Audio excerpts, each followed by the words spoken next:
MJ reverb society welcome back guys. आज हम episode -37 mysteries of immortal puppet master का explain करने वाले हैं। लेकिन उससे पहले एक छोटा सा रिव्यू। जैसा कि हमने लास्ट एपिसोड में देखा था, हमने निंगजुओ को देखा था। अब जो निंगजुओ था ना भाई, वो यहाँ पे एक चीज़ के बारे में सोच रहा था जो कि बहुत अजीब बात थी। हुआ उसके साथ लास्ट एपिसोड में कुछ ऐसा था लास्ट में कि भाई निंगजुओ कह रहा था कि दुनिया में ना कल्टीवेशन टेक्निक बहुत सारी होती हैं, कोई बहुत खतरनाक, कोई कम खतरनाक। लेकिन मतलब इससे नहीं होता। यूज़र से मतलब होता है कि कौन कैसे यूज़ कर पाता है टेक्निक्स को। और टेक्निक्स के ऊपर या चीज़ों के ऊपर रिलाई करना या ब्लाइंडली ट्रस्ट करना, ये तो नहीं करना चाहिए। यानी किसी भी चीज़ के ऊपर ब्लाइंडली ट्रस्ट नहीं करना चाहिए, क्योंकि उसे भी कोई कोई ना कोई चीज़ उसे ओवरपावर कर ही देती है। इसलिए लेकिन उसने एक चीज़ को नोटिस करा जब वो अपने बुद्धा हार्ट डेविल सील या डीमन सील, देखो इसका नाम बुद्धा हार्ट डीमन सील या डेविल सील कुछ भी हो सकता है, तो एक ही बात है। तो जब वो इस सील को चेक करता है ना, तो भाई उसके ऊपर ना भाई देख के हैरान हो जाता है। वो कहता है ये कैसे मुमकिन है? मैंने इसे सिर्फ़ 1 बार नहीं, कम से कम 2 से 3 बार या उससे ज थोड़ा मतलब 3 से 4 बार यूज़ किया है, लेकिन ये कैसे पॉसिबल है? क्योंकि भाई का कहना ये था कि उसने इसे कई बार यूज़ करा था। यहाँ पे नंबर ऊपर-नीचे कैसे हो रहे हैं? कम-ज़्यादा क्यों हो रहे हैं यहाँ पे? उसे बात समझ नहीं आ रही थी। स्टार्ट करते हैं अपना न्यू एपिसोड, लेट्स स्टार्ट।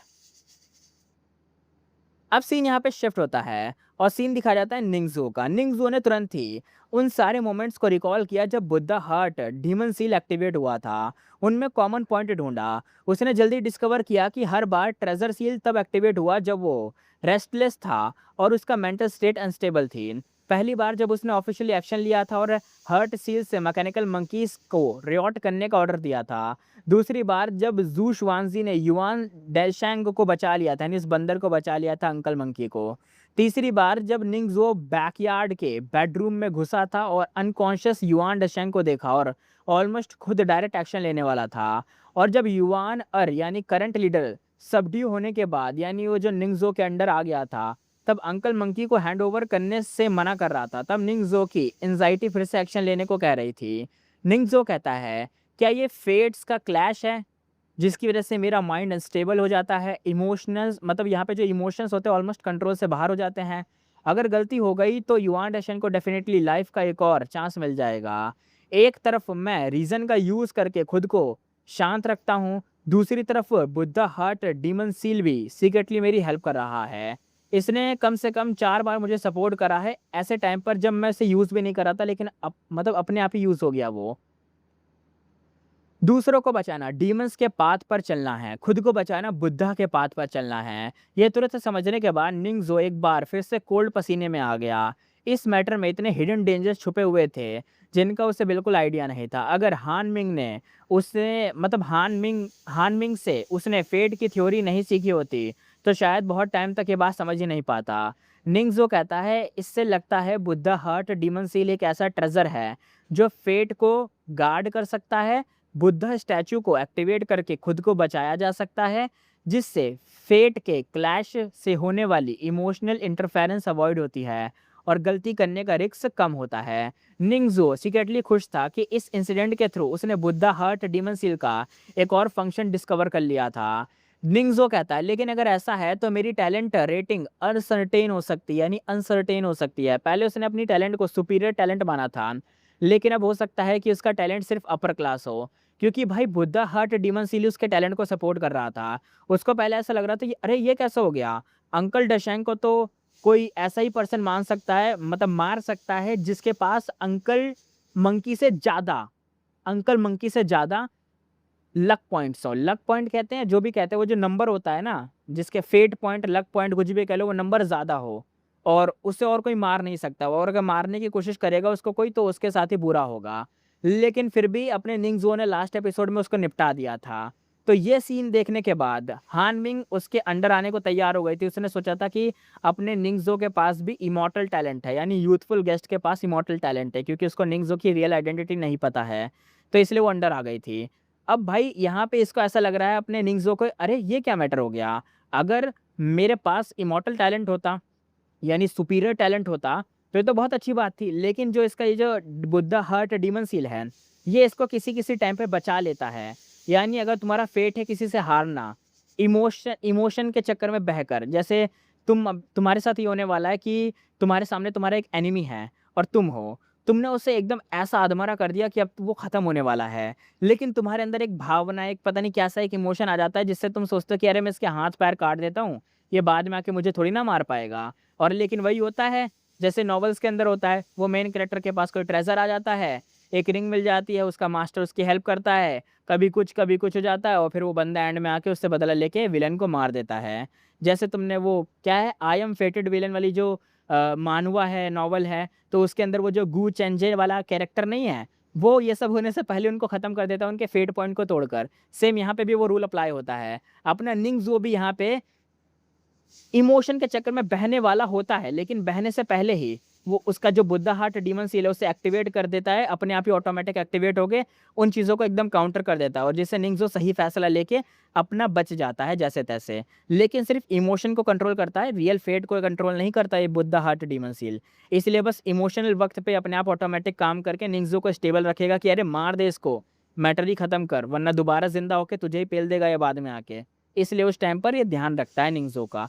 आगे देखते हैं। निंगज़ो कुशन पर क्रॉस लेग्ड बैठ गया और mirror stand spirit communication technique cultivate करने लगा।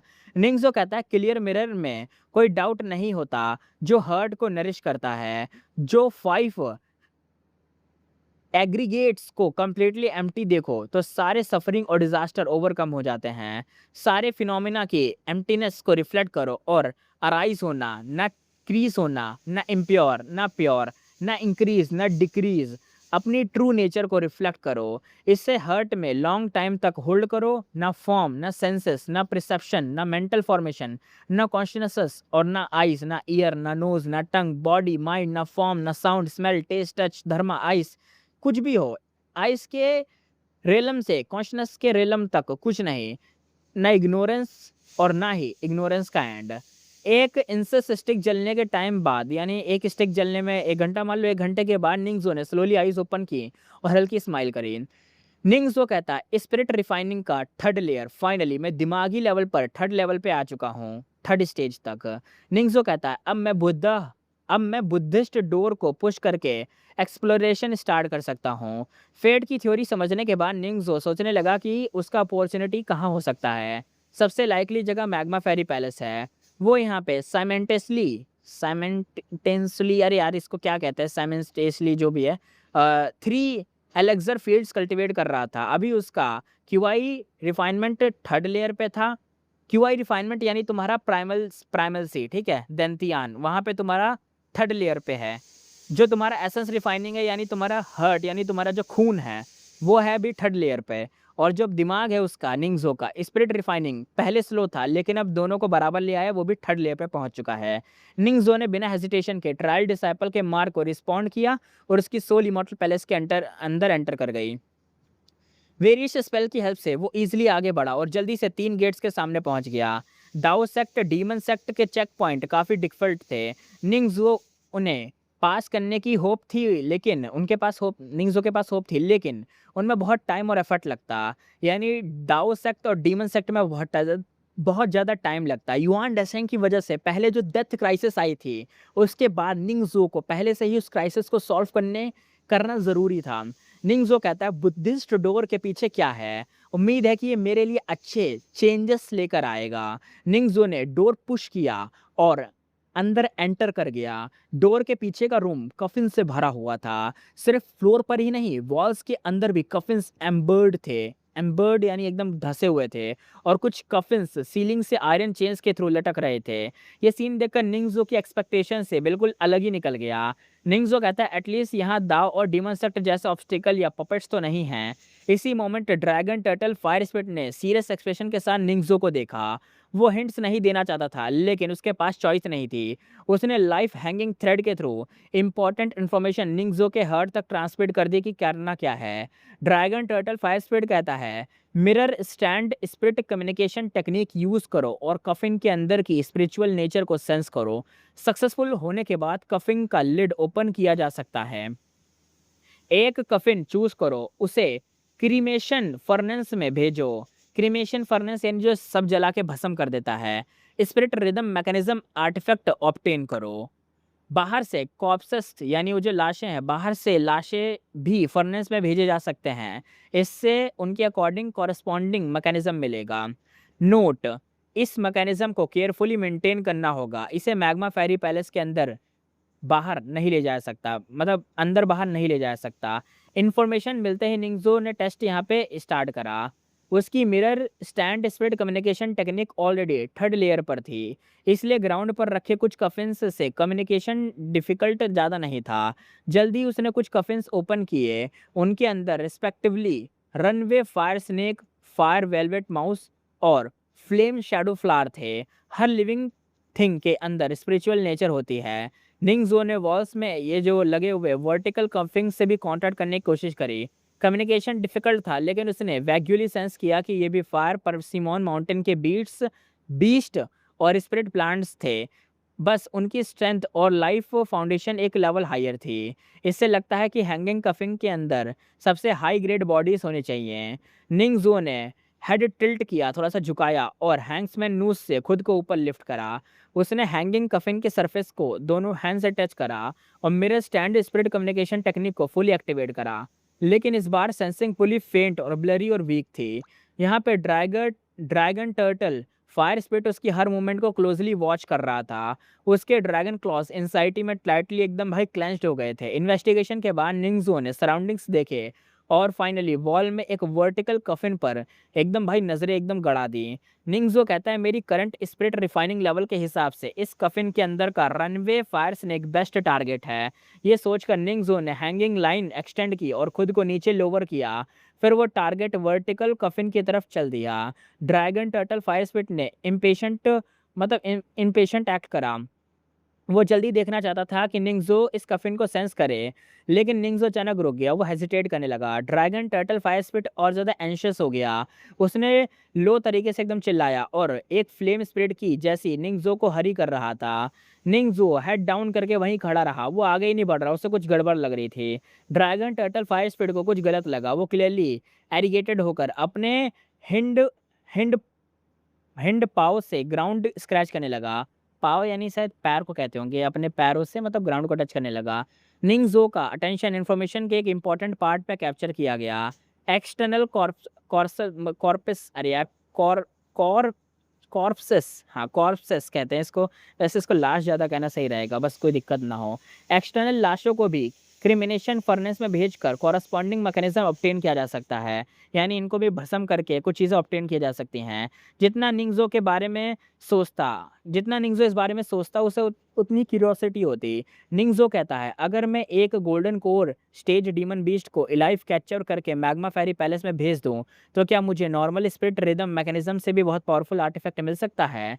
ऑफ कोर्स, निंगज़ो golden core stage demon beast को कैप्चर नहीं कर सकता था। नेचुरली उसके माइंड में युआन डशेंग का नाम आया। युआन डशेंग की सोल राइटियस गोल्डन फर्नेस से अटैच थी, इसलिए उसे उससे डील करना डिफ़िकल्ट था। निंगज़ो का प्लान उसकी बोन्स निकाल कर एक मैकेनिज़्म बनाना था, लेकिन अब एक रेडीमेड अपॉर्च्युनिटी उसके सामने थी कि भाई अब सीधा यहाँ पे उसकी जो सब अब चाहे उसकी लाश हो या चाहे उसकी सोल हो, यहाँ पे डाल दो और शायद तुम्हें कोई रिवॉर्ड मिल जाए।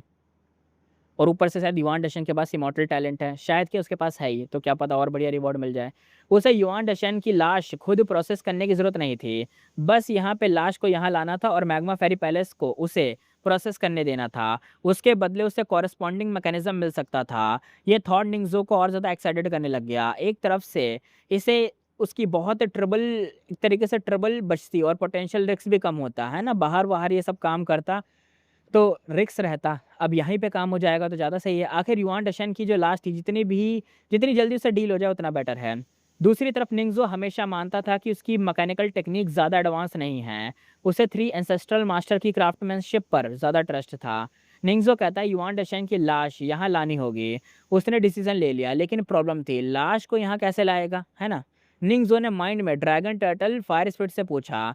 थ्योरी के हिसाब से अब ड्रैगन टर्टल फायर स्पिरिट को आंसर देना चाहिए था, लेकिन इस बार ड्रैगन टर्टल फायर स्पिरिट ने अपना माउथ टाइटली एकदम भाई मुंह बंद रखा और फायर विप बार बार उसे एकदम भाई मार रही थी कि तुम मुंह खोलो, जवाब क्यों नहीं दे रहे हो किसी कैंडिडेट का, वो तुमसे कुछ पूछ रहा है, मुंह खोलो। भाई उसे सहना पड़ रहा था, लेकिन फिर भी वो सह रहा था। वो बहुत ज़्यादा ज़िद्दी था, एंड्योर सह रहा था और रिस्पॉन्स नहीं दे रहा था अपने निंगज़ो को। निंगज़ो इमॉर्टल पैलेस से एग्ज़िट करके आउटसाइड वर्ल्ड में वापस आ गया। वो युआन डशन की लाश के पास गया और थोड़ी देर सोचा। फिर उसने पहले निकाला हुआ एसेंस ब्लड दोबारा एब की बॉडी में इंजेक्ट करा। उसने सप्लाई से भरे 2 स्टोरेज बैग्स निकाले और उन्हें रिस्पेक्टफुली एब की बॉडी के ऊपर और अंदर रख दिए। फिर वो लाश के पास लेट गया, एक हैंड से एब की कॉर्प्स को टच करा और साथ ही ट्रायल डिसेबल मार्क को सेंस किया। अगले ही मोमेंट निंगज़ो को खुद को बुद्धिस्ट डोर के पीछे वाले रूम में वापस पाया। उसके पास युआन डशन की लाश भी आ चुकी थी। ये मेथड अब काम कर गया था, जो उसने शायद खुद ही से एकदम सोच-सोच के अपना थोड़ा-सा बना लिया, क्योंकि लैंड स्पीड तो बता नहीं रही थी उसको। अब आगे देखते हैं मैग्मा फेरी पैलेस। निंगज़ो की सोल जैसे ही उसकी बॉडी में वापस आई, जिस पपेट बॉडी को वो कंट्रोल कर रहा था, वो पीसेस में टूट गई और ग्राउंड पर गिर गया। लेकिन निंगज़ो के जल्दी वापस आते ही ग्राउंड पर पड़ा पपेट बॉडी रैपिडली रिसेंबल हो गया और दोबारा खड़ा हो गया। इसी वक्त एक टेलीपोर्टेशन रिंग ने युआन डशन की लाश को बाहर एकदम स्प्रेड कर दिया। ये देखते ही ड्रैगन टर्टल फायर स्पीड को लगा जैसे उसकी आंखों के सामने अंधेरा छा गया हो। जिस सिचुएशन को वो सबसे कम देखना चाहता था वही हो गई थी। कुछ देर तक वो अपनी बड़ी ड्रैगन आइज से निंगज़ो को घूरता रहा। उसकी नॉस्ट्रल से एकदम भाई फूल रही थी और बंद हो रही थी। यानी वो जो नाक होती है फूल, नाक फुलाना, नाक एकदम सही करना, ऐसे कर रही थी। लेकिन निंगज़ो को इसका ज़रा भी एहसास नहीं हुआ। ड्रैगन टर्टल फायर स्पीड की ब्रीथिंग और इंटेंस होती गई और उसमें स्काई की तरफ एक फ्यूरियस रोर करा और रोर हर डायरेक्शन में स्प्रेड हुआ और पूरा इमॉर्टल पैलेस हिलने लग गया। साउंड वेव से बाहर तक एकदम मतलब चीज़ें पहुंची और लावा को चारों तरफ से एकदम स्प्लैश करा। फायर परसिमन माउंटेन के पीक पर एक ह्यूज स्मोक क्लाउड भी उड़ गया। सिटी लॉर्ड मैंगकुई ने सडनली आइज ओपन करी और कल्टीवेशन रोक दिया। मैंगकुई कहता है फिर से मैग्मा फेरी पैलेस के मेन हॉल में देखते हैं। ड्रैगन टर्टल फायर स्पीड पागलों की तरह हवा में इधर से उधर यहाँ पे डर्ट कर रहा था। वो कंटिन्यूसली फायर कॉलम से स्पीड कर रहा था और सामने जो भी आ रहा था उसे जला रहा था। मैग्मा फेरी पैलेस और ज़्यादा कियोटिक होता जा रहा था। सोरिंग फ्लेम्स की रिएक्शन में मैंगकुई का एक्सप्रेशन और डार्क हो गया था। लेकिन निंगज़ो को इस सब में इस इन सब का मतलब बिल्कुल आइडिया नहीं था। उसके रूम के अंदर सब कुछ पीसफुल था। निंगज़ो ने युआन डशन की लाश को क्विकली एग्जामिन करा। उसके माइंड में सरप्राइज़ और डिसअपॉइंटमेंट दोनों था। सरप्राइज़ इस बात का था कि फर्स्ट अटेम्प्ट में ही वो युआन डशन की लाश को सक्सेसफुली मैग्मा फेरी पैलेस के अंदर लाने में सक्सेसफुल हो गया। उसके लिए एक कंप्लीटली न्यू एक्सपीरियंस था। लेकिन डिसअपॉइंटमेंट ये थी कि उसने युआन डशन की बॉडी के ऊपर और अंदर स्पेशली स्टोरेज बैग्स हाइड किए थे। फिर भी दोनों बैग्स पैलेस के अंदर ही ट्रांसपोर्ट नहीं हुए। यानी बैग्स उसके घर में ही रह गए, बंदा यहाँ आ गया, उसके साथ युआन डशंग भी आ गया। निंगज़ो कहता है पैलेस में एंटर करते वक्त मैं कंटिन्यूसली अपने बुद्धा हार्ट डीमन सील को सेंस कर रहा था। अगर मैं लार्ज अमाउंट में मटेरियल्स भी अंदर ला पाता, मैग्मा फेरी पैलेस के resource almost completely limited spirit stone की वजह से ही कंज्यूम हो चुके हैं। अगर उनके पास यहाँ पे अबेंडेंट रिसोर्स होते तो निंगज़ो को कॉन्फिडेंस होता कि वो फर्स्ट 3 चेक पॉइंट्स को कंप्लीटली एकदम भाई पार कर लेगा। खुद को शांत करने के बाद निंगज़ो ने नेक्स्ट स्टेप के बारे में सोचा। वो मंकी की कॉर्प्स अंदर ला चुका था, लेकिन अब प्रॉब्लम थी कि इस लाश को इमॉर्टल पैलेस को हैंडओवर कैसे करें। उसे बिल्कुल आइडिया नहीं था कि ये स्टेप कैसे वर्क करेगा। इन्फॉर्मेशन की उसे सीरियसली कमी थी। ये information normally dragon turtle fire speed को इमीडिएटली प्रोवाइड करनी चाहिए थी। लेकिन अब ड्रैगन टर्टल फायर स्पीड में हॉल में एकदम दाँतों को दबाकर एक डेस्परेटली एकदम भाग रहा था कि ये निंगज़ो ने क्या कर दिया। उसके पीछे एक फायर व्हीप था जो क्रैक क्रैक आवाज़ कर रहा था। Fire whip continuously dragon turtle spirit को एकदम भाई एकदम मारे जा रहा था। इवन जब वो पिलर्स के थ्रू हाई स्पीड से सर्कल भी लगा रहा हो तब भी मार रहा था। फायर परसिमन माउंटेन के पीक के ऊपर मैंगकुई ने अपनी पूरी स्ट्रेंथ लगा दी। उसने यहाँ पे एक तरीके से फ्रेंटिकली स्पेल्स कास्ट किए और जाइंट हैंड समन करके मैग्मा फेरी पैलेस को वापस एकदम डाउन करने की कोशिश करी। लेकिन इमॉर्टल पैलेस से निकलने वाली प्रीशियस लाइट की बीम ने जायंट हैंड को क्विकली एकदम भाई खत्म कर दिया। मैंग को यहाँ पे हेल्पलेसली एकदम देखने लगा। उसके पास fire persimmon immortal city great array activate करने के अलावा और कोई चॉइस नहीं थी। एरे की पावर बोरो करके उसने फाइनली सिचुएशन को स्टेबलाइज करा। मैंग कोई कहता है आखिर ड्रैगन टर्टल फायर स्पीड इतना क्रेजी क्यों हो रहा है। इस बार मैग्मा फेरी पैलेस में क्योस का स्किल यहाँ पे बहुत खतरनाक है। इसी वजह से मैंग कोई पर इमेंस प्रेशर आ गया था। पैलेस के बाहर कंटिन्यूसली एको हो रहे ड्रैगन रोर में वो यहाँ पे अनविलिंगनेस, रेज और हेल्पलेसनेस क्लियरली फील कर सकता था और पेनफुल विलिंग्स की आवाज़ भी आ रही थी। Initially dragon turtle fire speed को सिर्फ एक फायर व्हिप हिट कर रहा था, लेकिन उसने यहाँ पे यहाँ पे मतलब ज़िद तरीके से रेसिस्ट किया और अपना ड्यूटी परफ़ॉर्म नहीं करा, तो धीरे-धीरे और फायर व्हिप्स मटेरियलाइज़ होने लगेंगे। अब 5 या 6 fire whip dragon turtle fire speed के मतलब पीछा कर रहे थे और उसे यहाँ पे रिलेंटेंसली एकदम भाई बात कर रहे थे। और यहाँ पे ऐसे पीछे करना, बात करना, टर्टल फायर स्पीड का पूरा ध्यान भाई इसी डिम एटमॉस्फेयर पे पड़ चुका था, ट्रांसपोर्टेशन या ट्रांसपेरेंट जो भी है इसके ऊपर पड़ चुका था। अब वो एंड्योर नहीं कर सकता था। आखिर उसे बोलकर इंपॉर्टेंट इन्फॉर्मेशन निंगज़ो तक पहुँचानी पड़ी। निंगज़ो अपने रूम में कुछ ट्राई करने ही वाला था। उसने इन्फॉर्मेशन को चेक करा, उसने स्लाइटली यहाँ पे एक अजीब-सा लुक दिया। निंगज़ो कहता लगता है मैग्मा फेरी पैलेस को सर्व मतलब बहुत खतरनाक डैमेज हुआ है। इतना इम्पोर्टेंट इन्फॉर्मेशन इमीडिएटली मिलना चाहिए था। टाइम वेस्ट करने का चांस नहीं है। निंगज़ो ने यहाँ पे इंस्ट्रक्शन फॉलो की और युआन डशन की लाश को दूर तक ड्रैग करने लगा। उसका स्मॉल बॉडी पपेट बॉडी युआन डशन की लाश को अलग करने में एक्सट्रीमली स्लो और डिफ़िकल्ट टाइम वेस्ट कर रहा था। जैसे ही युआन डशन की बॉडी मतलब एकदम दूर-दूर करके सामने पहुँची, एक तो एक टेलीपोर्टेशन रिंग इमीडिएटली अपीयर हुए, उसकी लाशों को एकदम खा लिया। ड्रैगन टर्टल फायर स्पिरिट एक काउंटर में एकदम कर्ल होकर बड़ा यहाँ पे मतलब कर्ल होकर एक तरीके से पता नहीं कैसा-सा फायर वेव की काउंटलेस ब्रीथिंग से एक्सट्रीम पेन में एंड्योर कर रहा था। यानी अभी भी वो बस सहे जा रहा है, इतना समझो। उसके ड्रैगन फेस पर पेन के साथ कंप्लीटली डिस्पेयर था, लेकिन वो जानता था कि निंगज़ो ने सबसे एक तरीके से एप्रोप्रिएट चॉइस की है। अगर निंगज़ो गोल्डन स्टेज कल्टीवेटर की लाश भी लाता और उसे स्प्लिट रिदम मैकेनिज़्म बनाता, तब भी निंगज़ो उस मैकेनिज़्म को कंट्रोल नहीं कर पाता। लेकिन युआन डशैंग गोल्डन कोर स्टेज पर नहीं था। वो third level of QI refinement 9th level body refinement पर था। इसलिए उसकी बॉडी को रॉ मटेरियल के रूप में करने पर जो मैकेनिज्म आर्टिफैक्ट बनता वो निंगज़ो के कंट्रोल लिमिट के बिल्कुल एज पर था। सबसे इंपॉर्टेंट कंपोनेंट था इमॉर्टल एप्टीट्यूड, जो मैंने बोला था ना मंकी के पास था। इमॉर्टल एप्टीट्यूड वाले मटेरियल एक्सट्रीमली रेयर और यहाँ पे हाईली वैल्यूएबल होते हैं। मैग्मा फेरी पैलेस में 4 टाइप्स के फर्नेस थे, bronze furnace, iron, silver furnace और गोल्डन फर्नेस। इमॉर्टल एप्टीट्यूड वाले मटेरियल को रिफाइन करने के लिए गोल्डन फर्नेस यूज़ करना पड़ता। एक बात, इमॉर्टल मटेरियल रिफाइंड करने के लिए उसे यूज़ करने के लिए उसके यूज़ करने के बाद गोल्डन फर्नेस दोबारा यूज़ नहीं किया जा सकता, यानी एक बार हो गया तो हो गया। मैग्मा फेरी पैलेस के बारे मैग्मा फेरी पैलेस के बनने के बाद मैक्सिमम 8 गोल्डन फर्नेस थे, अब सिर्फ 4 बचे थे। इसलिए युआन डशन को रिफाइन करने के लिए एक और गोल्डन फर्नेस सैक्रिफाइस करना अनअवॉइडेबल था। ड्रैगन टर्टल फायर स्पीड बिल्कुल नहीं चाहता था कि ऐसा हो, लेकिन रियलिटी बहुत क्रूअल थी। उसके पास फॉलो थ्रू करने के अलावा और कोई चॉइस ही नहीं थी। उसने अपने पूरे इमॉर्टल पैलेस को युआन डशंग की लाश के गोल्डन फर्नेस में डाल दिया। गोल्डन फर्नेस ने रिफाइनमेंट स्टार्ट कर दी। ह्यूज अमाउंट में स्पिरिचुअल पावर कंज्यूम होने लग गई और फर्नेस से एक magnificent precious light beam shoot हुई। लाइट इतनी डार्जलिंग थी कि वो एक जाइंट पिलर की तरह स्काई को छेद रही थी। मैंग कोई कहता अब क्या हो रहा है, वो कंफ्यूज था। उसने क्वाइटली ग्रेट एरे का यूज़ करके स्नेक क्लाउड को मूव किया और टावरिंग लाइट पिलर को हाइड करने की पूरी कोशिश करी। मैंग कोई कहता काश मैं इमॉर्टल पैलेस के अंदर एंटर कर पाता। मैंग कोई फ्रस्ट्रेशन में अपने दांतों को दबाते हुए एकदम सोचने लग गया।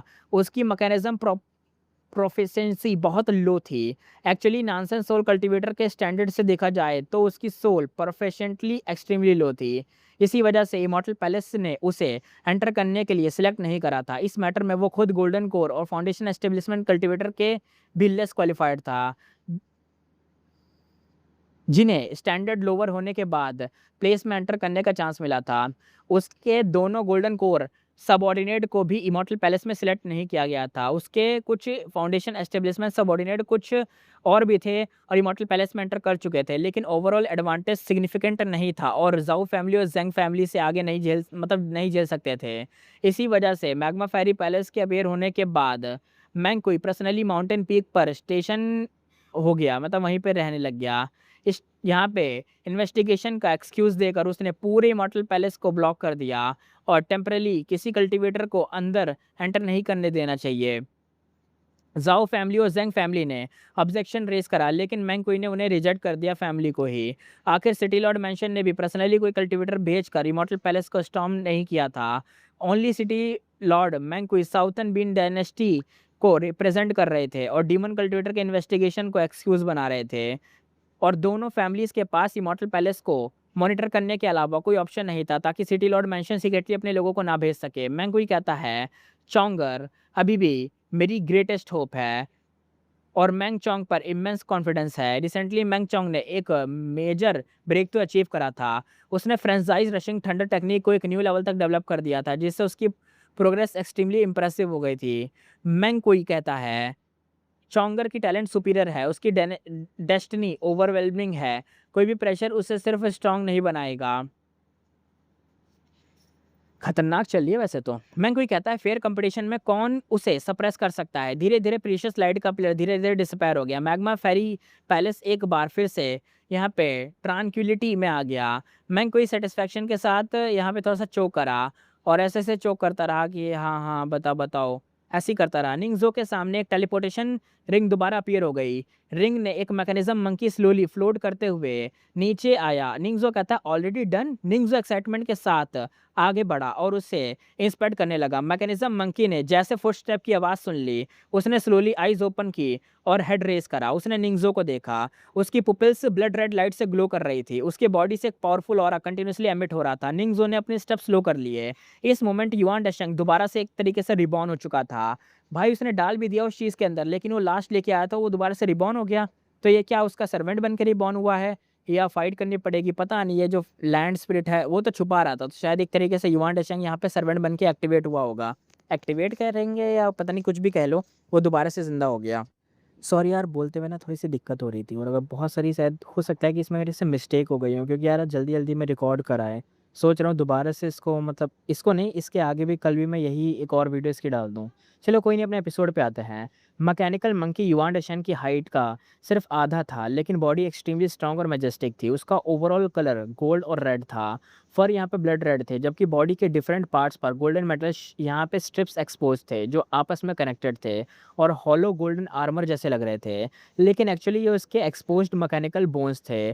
फॉरहेड आईब्रोज के कॉर्नर्स और नोज ब्रिज में मेटल के बने हुए थे, यानी जो नोज होती है मेटल की, कॉर्नर वाले हिस्से होते हैं वो मेटल के, चीक बोन्स होते हैं वो सब मेटल के। उसका अपीयरेंस युआन डेशंग से काफ़ी सिमिलर था। पुपिल्स यहाँ पे ब्लड जेड जैसे थे और डीप आइस सॉकेट्स के नीचे एकदम शैडोज थी। वुडन पपेट निंगजो के सामने दौड़ा और एडमायरेशन से उसे देखा। उसके अराउंड घूमने लगा और कभी उसकी थाई को टच करा, कभी एक्सपोज्ड मेटल बोन्स पर फिंगर से टैप करा। निंगजो कहता अफसोस है कि पपेट बॉडी में डिवाइन सेंस नहीं है, वरना मैं अंदर से प्रॉपरली एग्जामिन कर पाता कि ये सही बना है कि नहीं। तभी एक इन्फॉर्मेशन निंगजो के अंदर ट्रांसमिट हुई। गोल्डन ब्लड बैटल एप और वर्मिलियन फायर ग्लेज और वर्मिलियन फ्लेम स्टोन से इसका मेन बॉडी बनाया गया है। इमॉर्टल स्पिरिट वुड और रेड गोल्ड शुआन आयरन को कंबाइन करके इसका पूरा बॉडी वर्जा बोन से बनाया गया है, जो एक्सट्रीमली टफ है। वर्जा बोन के सरफेस पर वर्जा बॉडी प्रोटेक्शन टेक्निक के कॉम्प्लेक्स प्रोहिबिशन इंग्रेव्ड है, यानी वो कोई लाइंस इंग्रेव्ड है जो बचाती हैं। टेक्निक यहाँ पे उसकी बॉडी पे चढ़ी हुई है। इसका स्केलेटन खुद एक पावरफुल डिफेंसिव मैजिक आर्टिफैक्ट था। इसकी पाम से 18 मार्शल आर्ट्स टैलिस्मैन्स थे। इसकी इसकी पाम में 18 मार्शल आर्ट टैलिस्मैन्स हैं। हेड के अंदर इमॉर्टल कंसेंडिंग क्लाउड वेपर था, जिसका हर ड्रॉप एक थॉट के लिए यूज़ किया जा सकता है। ये पैलेस में एंटर करने के बाद निंगजो को मिली सबसे डिटेल्ड इन्फॉर्मेशन थी। निंगजो कहता है युआन डेशन की बॉडी और सोल को प्राइमरी मटेरियल्स के तौर पर यूज़ करके ये मैकेनिज्म आर्टिफैक्ट बनाया गया है। इसके पास की इसके पास्ट मतलब इसके पास ना कोई पास्ट की मेमोरी नहीं है कि पहले एक मंकी हेड गैंग का युआनी का स्पिरिचुअल पेट हुआ करता था। ये सब इसके पास मेमोरी नहीं है। ये कुछ नया बन चुका है, लेकिन स्पिरिचुअल नेचर की वजह से हर्ट में डीपली इंग्रेड कुछ एक्शन अभी रिमेन कर सकते हैं। लेकिन एक लाइन से निंगजो को सबसे ज़्यादा अटेंशन अट्रैक्ट हुआ। 80% स्पिरिचुअल नेचर और राइटियस गोल्डन फर्मनेस को डिस्प्ले करने की एबिलिटी। निंगजो कहता है स्पिरिचुअल नेचर एक्स्ट्रा ऑर्डिनरी चीज़ थी। कल्टिवेशन नॉलेज के अकॉर्डिंग कल्टिवेटर के ट्रेजर्स को तलिस्मैन, मैजिक आर्टिफैक्ट, मैजिकल ट्रेजर और स्पिरिचुअल ट्रेजर में डिवाइड किया जा सकता है। यानी यहाँ पे बोला गया है कल्टीवेटर जो होता है ना, मतलब कल्टीवेशन नॉलेज के अकॉर्डिंग यहाँ पे कल्टीवेटर्स के जो ट्रेजर्स या टेलिस्मैन्स होते हैं ना, ट्रेजर्स को टेलिस्मैन्स या मान लो मैजिक आर्टिफैक्ट या मैकेनिकल ट्रेजर और स्पिरिचुअल ट्रेजर में डिवाइड किया जा सकता है। यानी बदला जा सकता है किसी को। जो नॉर्मल ट्रेजर होते हैं, नॉर्मल टेलिस्मैन होते हैं, उन्हें मैजिक टेलिस्मैन या स्पिरिचुअल ट्रेजर ऐसे चीज़ों में बदला जा सकता है। यानी मैजिक और स्पिरिचुअल, उनके आगे एक और वर्ड जुड़ जाएगा। स्पिरिचुअल ट्रेजर की सबसे स्पेशल क्वालिटी की उनकी स्पिरिचुअल नेचर होती है, यानी स्पिरिचुअल ट्रेज़र जो होते हैं उनकी सबसे बेस्ट क्वालिटी ये होती है कि वो स्पिरिचुअल नेचर होता है उनके पास। बड़ी कल्टीवेशन सेक्ट या फैमिली में कुछ स्पिरिचुअल ट्रेज़र्स नॉर्मली लोगों से बात भी नहीं कर सकते। मतलब लोगों से बात भी नहीं कर सकते और उनके पास एक तरीके से कॉन्सिडरेबल इंटेलिजेंस होती है। यानी स्पिरिचुअल ट्रेज़र्स में ना अपने आप में ही सोचने समझने की शक्ति होती है। वो लिविंग बीइंग्स नहीं होते, लेकिन उनके पास सोचने समझने की शक्ति होती है। निंग्ज़ो कहता है मैग्मा फेरी पैलेस के मैकेनिज़्म आर्टिफैक्ट में स्पिरिचुअल नेचर होती है। तो इसका मतलब ये है स्पिरिचुअल ट्रेज़र्स को बैच में प्रोड्यूस कर सकते हैं। अब समझ आया कि 3 एंसेस्ट्रल मास्टर को कल्टीवेटिंग द वॉइड लेवल के मास्टर क्यों कहा जाता है। लेकिन 80% स्पिरिचुअल नेचर ही क्यों? 100 क्यों नहीं? अगर 100% स्पिरिचुअल नेचर हो तो क्या होगा? स्पिरिचुअल नेचर को इंक्रीज़ कैसे किया जाता है? जितना निंग्ज़ो सोचता गया उतने ही क्वेश्चन उसके माइंड में आते गए। लेकिन इसी थिंकिंग के थ्रू उसे एक इम्पोर्टेंट रियलाइज़ेशन हुआ। उसने फाइनली समझा, मतलब इस चीज़ को समझ लिया कि 3 एंसेस्ट्रल मास्टर ने बुद्धिस्ट सेक्ट को इस रूम में ये अरेंजमेंट किस पर्पज़ से रखा गया था। और यहाँ पे जो चीज़ बताई गई है मेन मैं उसको दोबारा से क्लियर कर देता हूँ। ये कहना चाह रहा है कि मेरे पास अगर मान लो मेरे पास अगर ना एक पेन है, मेरे पास एक पेन है, उसका काम है कोई लाइट रे शूट करना या कोई बीम शूट करना, जो कि एक ट्रेज़र है या एक टैलिस्मैन है ये पेन। तो अब क्या होगा अगर इस पेन को मैं अपग्रेड करूँ, कुछ चीज़ें इसमें जोड़ूँ, कुछ भी तराशूँ, जो भी करना है वो करूँ इसके अंदर चीज़ें करूँ जो अभी यहाँ पे हुई हैं। जैसे ये जो बुद्धिस्ट रूम था इसके अंदर वो खतरनाक चीज़ें थी ना जिसकी वज़ह से ये जो अपना नया डीमन एप अंकल मंकी दोबारा से पैदा हो गए अपने, लेकिन इस बार वो मैकेनिकल मंकी बन चुके हैं, उनके पास पास्ट की कोई मेमोरी नहीं है। सेम ऐसे ही जो मेरा पेन होगा ना, ये पेन को मैं यहाँ पे मैजिकल ट्रेज़र या स्पिरिचुअल ट्रेज़र में डिवाइड किया जा सकता है या बदला जा सकता है, कन्वर्ट हो सकते हैं। कि मैजिकल ट्रेज़र को स्पिरिचुअल ट्रेज़र में तब्दील किया जा सकता है, जिससे पेन के पास अपने आप सोचने समझने के कुछ थॉट्स होंगे। जैसे एक तरीके से मैं पेन से कभी कुछ लिखा करूँगा ना, जैसे मैंने पेन से लिख दिया अकॉर्डिंग, लेकिन अकॉर्डिंग की स्पेलिंग गलत है, तो वो ऑटोमैटिकली जैसे होता है ना कि हम लिखते हैं और अपने आप ही ऑटो करेक्ट हो जाता है, तो वो ऑटो करेक्ट कर देगा या मेरे को गलत लिखने ही नहीं देगा। उसके पास थॉट्स होंगे कि ये ऐसे लिखा जाता है।